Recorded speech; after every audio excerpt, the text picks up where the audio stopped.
لا الہ بسم اللہ الرحمن الرحیم۔ لا الہ الا اللہ بہترین صدقہ، قبر میں باعث نجات، وزن میں سب پر بھاری، روز قیامت شفاعت کرنے والا اور جنت میں داخلے کا ذریعہ ہے۔ کلمہ توحید عالی مرتبت اور ڈھیروں فضائل رکھنے والا کلمہ ہے۔ یہ علی الاطلاق اسلام کی چوٹی ہے، اسلام کا سب سے پہلا رکن اور بنیاد ہے۔ یہی کلمہ اسلام کے تمام ارکان کی بنیاد ہے۔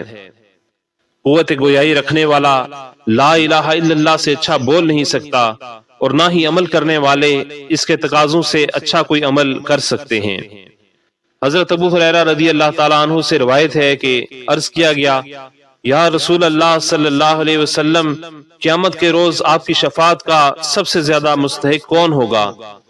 آپ صلی اللہ علیہ وآلہ وسلم نے فرمایا، قیامت کے روز میری شفاعت حاصل کرنے میں سب سے زیادہ خوش نصیب شخص وہ ہوگا جس نے خلوص دل و جان سے لا الہ الا اللہ پڑھا ہوگا۔